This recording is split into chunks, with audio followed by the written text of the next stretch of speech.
got you back where you want to be. Yeah, it was nice. It was the guys competed hard. It wasn't always pretty at times, but they just found a way to grind it out. Especially, you go on the road and you go into Manitoba and it's a team maybe you should beat, but you only get 1 point out of it, and then you come back and you start to think a little too much, right? You start gripping it, but we didn't.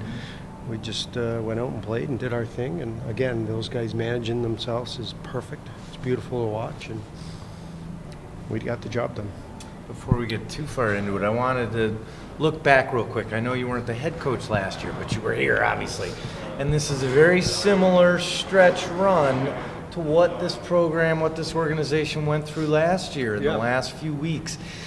It's a different team, but give me a quick comparison to how this team's responding similar to last year's team. Well, I think last year's team, obviously, our D-core was a little more veteran D-core on the back end, and we had some veteran forwards too. But I think the big thing, what's the similarities are that just the way they're approaching it. We're not gripping the stick, like I said. We're still having fun. We're still, they know it's playoff hockey, but you wouldn't be able to tell that if you walked in that locker room. They're relaxed. They're having fun about it, and they're working hard. And just the same as last year. Guys were upbeat. There was no quietness before games. Everything just stayed the same, and that's what I like about it. How big was that 3-3? Obviously, that was probably talked about going in and looking at that schedule again. All 6 points there. Yeah, that was huge. I can't say enough for these guys. Goaltending was great. Our young D-core played well. Guys that were in and out did their job, and we just, like I said, we just found a way to get points and win games. And the big thing for me was they knuckled down when we needed it, whether it was in the D zone, offensive zone, or neutral zone. They knew what they had to do, and they got the job done.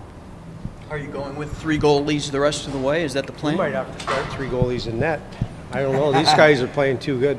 Well, it's unfortunate. Lankinen is sick there with the flu, so he's going to be a little bit before he gets, the body back to, that can knock you out a little bit and set you back a bit. So the nice thing about that is he's got time because we have other 2 good goalies. So, yeah, I believe we're going to go with 3 unless something changes. So, hopefully we don't lose one of them. But if we do, we still have 2 solid goaltenders. Yeah, Mutri in the yellow jersey back on the ice today. What's his? Where's he at? He strained his knee, so he won't play for another couple weeks. Sorry, who was it? Motri.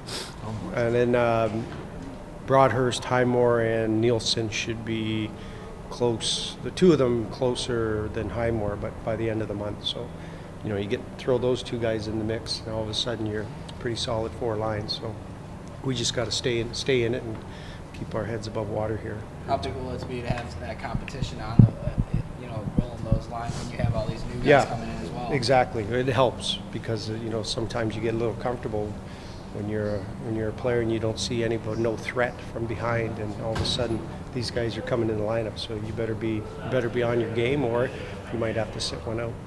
Can Osipov and McLaughlin help, or are they just basically here to get a feel for the organization and Rockford and the system? Well, they're getting a feel, but they better help. I mean, that's why we brought them up here, and so far they've done a good job.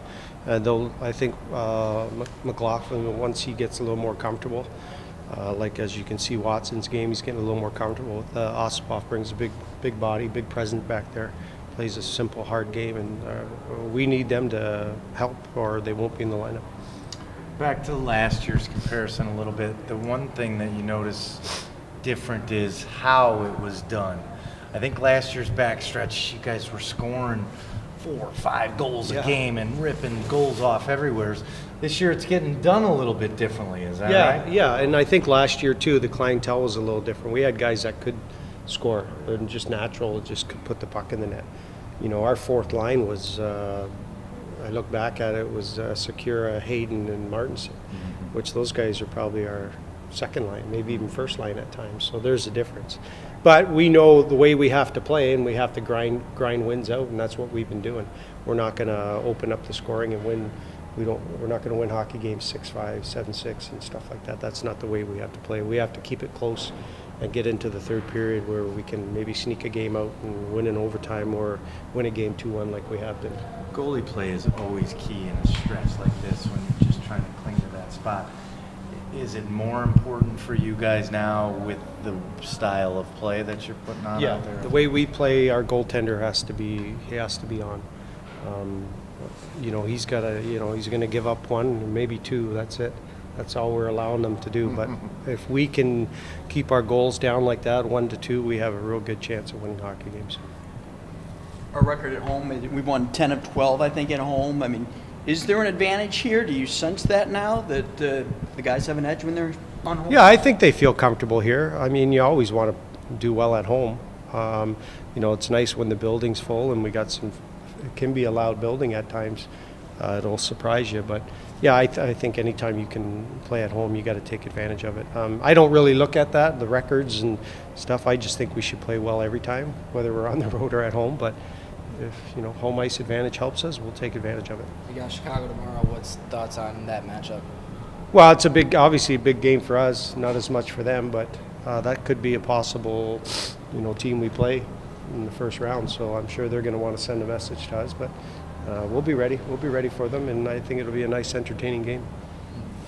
You dialed it back today, obviously with 3 games in 4 days coming up. So, but at this time of the year, how conscious are you of making sure the guys are well rested here during the stretch and, for a potential playoff? Yeah, exactly. And that was what the whole thing was today.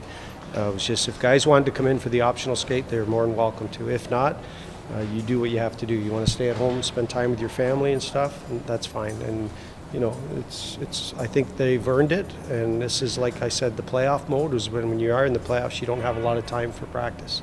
And it's usually just to stay sharp and maybe warm up the goalies. And that's how we're going to approach it. So you're going to see a lot of practices like this where it's optional, and if guys want to go out, that's fine.